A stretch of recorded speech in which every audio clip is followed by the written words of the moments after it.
Hey everyone, hope your day is going well. We are back with another reaction. We're going to check out another video on the Trackstar YouTube channel.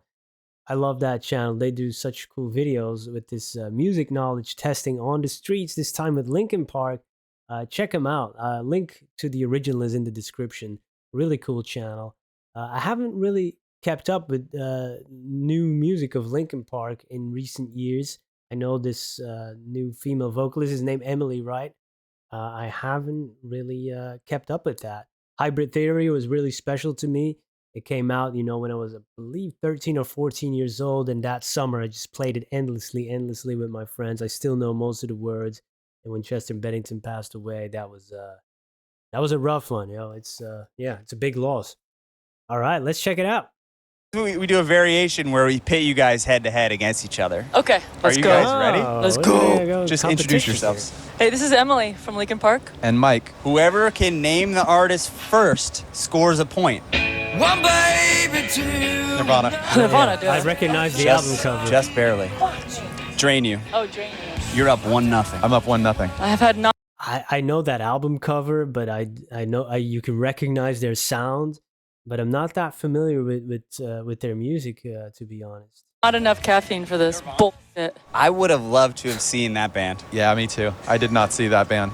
That would have been amazing. I did see Soundgarden and Pearl Jam live back in those days, though. Did they both play Nice. Lollapalooza at the same year? Like, I think Soundgarden was playing, like, second on the bill. Yeah. Out of, like, 10 bands or something. So that's where you saw them at Lala. yeah, Like early yeah, Lala. Yeah. I did see Foo Fighters. In the same year, that reminds me of Linkin Park, when just months before Chester Bennington passed away. They were here in Belgium at a festival, and that year, that System of a Down also played that same festival that same year. And like I said, Hybrid Theory, but that Toxicity was that same time period, right? So those two albums, and I wanted to go to that festival. But it was sold out so fast. Go on Ticket Swap, try to get scalp tickets. I was looking for it every day, put my alerts on and stuff. Could not get any tickets, and it's one of my biggest regrets that I couldn't go. And then a few months later, Chester Bennington passed away. Oh man, yeah, very sad, very sad. So that's third of Nirvana. Yeah. Okay, ready for another song? Good point. Led Zeppelin. I don't you a know fan? that one No. yet. Come on. Have to react to it. Come on. That's one of my favorite bands of all time. Why? Just then, it just got me hyped. Just that. This is going to sound crazy, but underrated band. No, that band is known as one of the biggest, best bands of all time, and they're still underrated. I totally agree. Because they get like a little shade from Little some bit. corners of the world. I don't know. the lyrics. Beastie Boys. Okay. Beastie Boys. So what's happening? She can't hear me. I'm like I kind know. of quiet. They're quick. Talking in the microphone. Tell me about the Beastie Boys. Surely I mean, that, you're a fan. come on. Surely there was some influence. First Right. vinyl I ever got Yeah. was Licensed to Ill. I idolized those guys. Great, Yeah. great Their cover, first great record album was cover. like drum machines and old school rap, and then they like figured out sampling, and that was actually a commercial flop. I even didn't love it. I was like, that's weird. Why are they changing so much? And then they came back with this record that was basically back to the like punk rock roots, and they were playing live instruments, and I was like, this is the greatest thing I've ever heard. That record was Check Your Head. But the song you just played me was off Paul's Boutique. Yes. Shake Your Rump. Yes. 2-1. Are you ready? Yeah. Smelling Who a knows? comeback. Run Run. MC. DMC. Yeah. You said it at the same time. Did we? Yeah. Well, you said Oh. run. Right, walk this way. It was like that's a scratch. But I was thinking about songs that mixed hip hop and rock early on, and it's Beastie Boys are at the forefront. Run DMC. What was your experience with that song? I just thought it was interesting. I thought it was a funny music video.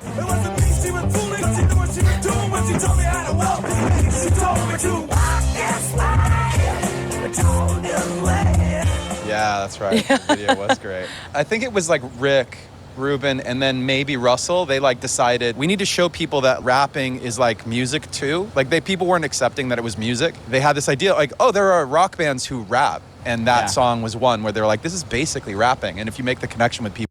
I guess every generation has that. I'm gonna run that back. It was a bad moment of pause. I understand. I couldn't help myself. I think even when the Beatles came out, some parents said, "Hey, what is this? This is not music." And now I'm turning into that guy. With some of the music my daughter's listening to. I can't believe this. I gotta do this in the car. That's why I'm introducing her to all the stuff I'm reacting to. She loves it though. Rock bands who rap, and that Yeah. song was one where they're like, this is basically rapping. And if you make the connection with people, then they'll start to like respect rapping more. That also completely reinvigorated Aerosmith's whole career. Yeah. Aerosmith was like kind of falling off. Yeah, it's funny Really? how like new Okay. blood can like reinvigorate a band that's been around for a long time. Isn't that a weird thing? How like when somebody like new comes in and like Okay. everything gets exciting They're again. projecting. How did you guys find each other? On an app. Duh. Nah. Surely it's been amazing. Don't call me Shirley. Don't call her Shirley. Like this new it has been iteration, amazing. and the response from the crowds has been crazy, no? From my perspective, a lot of times we'll ask people to put their hand up if they've never been to a Linkin Park show before, and like 3/4 of the crowd's got their hands up. Yeah. 50-year-old people, 10-year-old kids, everything in between. It's just really, it's been an awesome experience for us. What's it like being in Linkin Park? What's something like unexpected? Honestly, and I'm gonna sound naive when I say this, but like the success of it all. Yeah. Like how big it has become. Yeah. And it was obviously huge before. I just wasn't thinking about how big it was. Like, I mean, we just played Europe, and it was just like huge stadiums and stuff, and you can't ever prepare yourself for that. Obviously, you think of these kinds of things when you're a kid, when you're playing, and you're like, oh, that'd be so cool. And then now it's just your daily life. So it's like the adjustment of it. It's like, this is actually happening. Like, what the fuck? Right. L7. Yes. What'd you say? Wow. L7. Elsa. Man, there's a lot of songs. Some of them I know, but a lot of songs I've never heard on here. My list keeps growing. I need to check out so much music. It's impossible to do it in this lifetime. L7.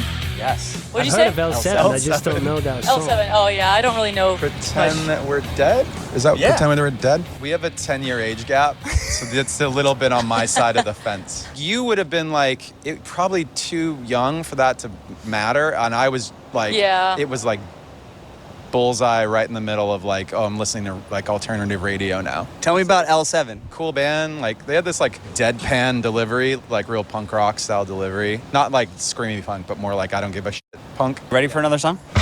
Janis Joplin. Yes. Well That done. was So fast. much for the age gap. Sometimes the age gap. I know that song, You but go back Well, this far is enough. yeah. That was There's no quick. age gap. There's no age gap. You know that era really well. Okay. I love it. So will Yeah. you tell us something? Well, she's in the 27 Club. Morbid. I'm so sorry. I'm trying to think of what I accomplished by 27.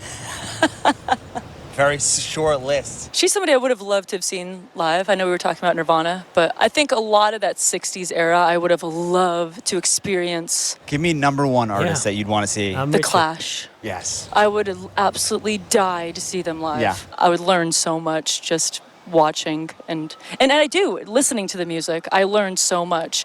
I never really had lessons or anything, and what was really drawn to is the 60s a lot to like learn to sing and stuff. And Janis was one of them that I kind of I drew from to learn to sing. It's just the way your voice sounds. That's amazing. I don't know too much about Emily, but this is actually my first impression I get of her off of this video.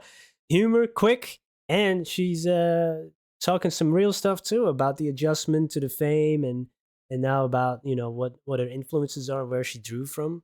Yeah. Yeah, cool. I might need to go and check out this new music, man. You got a texture that draws like a similarity. Any artist you could see who's no longer with us. Hendrix. I mean, just out of control. We were at a studio, and the guy who ran the studio was like, hey, you guys, like, I know you're probably busy, but like, come in the other room right now. Like, this is so cool. We go in the other room, and these guys were doing music for one of those like Rock Band or Guitar Hero video games. They had a Jimi Hendrix live recording up on the mixing console, and they had all the individual tracks, like every microphone, like the mic that was on the crash of the drums, the mic that was on the bass. And he had Jimmy's vocal mic and his guitar separated. Yeah. And so he played the song, he's like, listen to that, how good is that? We were like, wow. He turns everything off, and he just plays the vocal, and then he just plays the guitar. And you would swear that it was two different people. Like, he could talk and sing and whatever, and his hands would just operate separately from his voice. Like, it's as if the two halves of his brain were just like independent. Crazy. Oh, Black yeah, I Sabbath.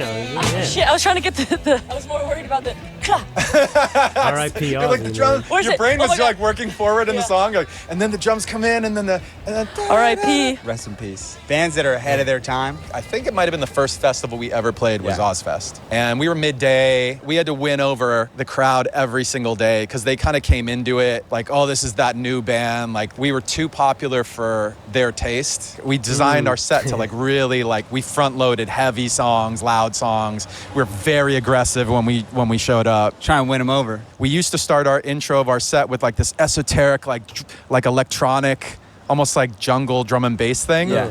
That did not win over Ozfest. Yeah, I That can't did not imagine. work at Ozfest. I think we did 2 or 3 times, and then we were in Philadelphia, and I saw Joe, our DJ, walking up the street, and he's like, oh, I went to the record store, like, check this out. And he pulled out, I think it was Slayer, and he's like, I'm gonna start the set with Slayer tomorrow. This changeover happened, the crowd started booing before we even did anything, and then Joe plays Slayer, and they're not allowed to boo anymore. Yeah. They have to cheer. They ate that shit. And then we went into like one step closer, and it was like, that was our approach. Do you have a love that pre-show song. ritual? It's not like athletes, but it's pretty serious. I think we kind of start mentally focus. What time? 4 hours before the show? Maybe? Yeah, mine is usually like just absolute panic before because I feel like I never have everything. For some reason, that last 15 minutes, it's like I haven't finished like stretching and I haven't finished my warm-ups, and so it's just like, panic, as I'm like tying my belt, walking out.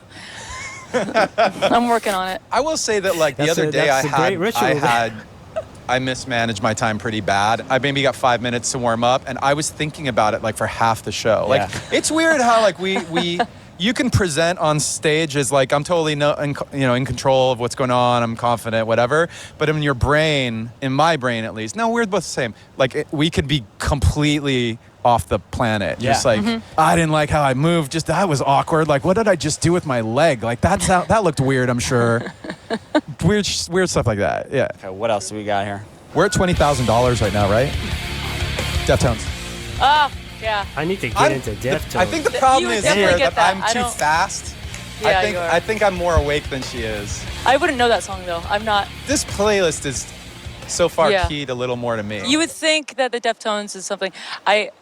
I wish I did know more, and I don't. It's funny because there's like a gap. It's like 60s, 70s, you got it. 80s, Yep. 90s, I got it. And then somewhere in Yep. the 2000s, you take off. I want to ask about making music for movies. Transformers. We are waiting. You got to shout out to Peter McCullen, man. His voice is so epic as Optimus Prime. Yo. Come on. We are waiting. Oh,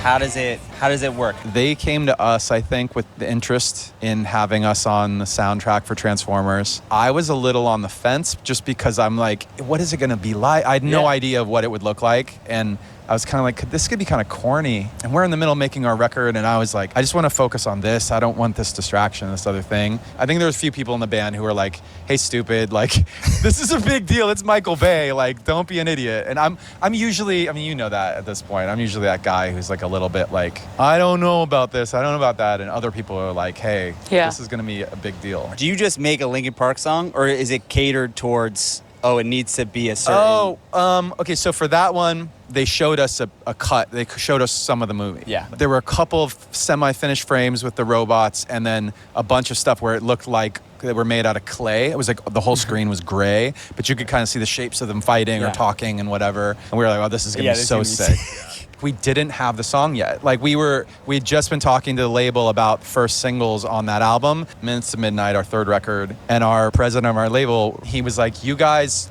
had 2 albums that sounded this way. You have a new album that sounds pretty different, and you don't have anything in between, like like a bridge song it. that's like bridges the gap. So I went back home and I wrote 4 demos, and each of them was named after a Transformer. So there was an Optimus, there was a Bumblebee, there was a Starscream, and there was a Megatron. What I've done was originally Megatron. So Megatron won the battle. hey. Actually, I think this is a world premiere of that information. I don't Yeah, think I was like, anybody I didn't has know ever that. heard that part of the story. So Megatron was the original title of what I've done. Okay, last one. All right. Hey, that's cool. Damn, I can't believe 2007 is 18 years ago. That movie is almost 20 years old. What happened? Yeah. Okay. If they don't know this one, LP Boys. We changed the words to Cook and Roll with the LP Boys. Actually, it's they funny did a because whole, I asked when we did that EP, change, I was right, like, with Jay-Z? should we still say boys? Because it's not boys. Yeah. We tried a couple things out, and she's like, I like boys better than. It's just too weird to change it. I'm like, it's okay. It's the one lyric out of all the songs that we actually had to like consider like changing Oh yeah, the gender. to make it the gender yeah. thing. So I was just like, just keep it. I think it's cooler also. Thank you, if they're Jay-Z. Yeah. But with Jay, you had to. Jay-Z was the one. We didn't even have to think about it because that's just the way that the way that I should say probably Chester and I would write. Both of us would not. It wasn't a lot of like he and she in the words. It was more you and me and they, and that's just how we first wrote. person. Thanks for coming on the show. Of course. Thank you for That was having so us. fun. Great to meet you guys. My hands are sweaty. It's hot out. Palms are sweaty, knees weak, arms are heavy, huh? Hey, that was cool. I like that. There was a lot of music that I didn't know, so a lot of ideas there to test out on my other channel. And yeah, really cool. I might need to check out some of their more recent music. If you have any suggestions, let me know. And I like that part about him saying like we wrote more like you and me, like in the first person. You kind of get a little bit more into it. Like if you read in a first person narrative, you're almost you're inside the head of the character, and then when they use the second person narration like you, it's like they're talking to you, so a mix of that. It's very immersive, right? It's really great, and the music, it works so well. You kind of feel like they're singing to you, or they're in your head type of thing. So yeah, that's cool. Hey, thank you everybody for being here today. Hope you have a wonderful day. Goodbye.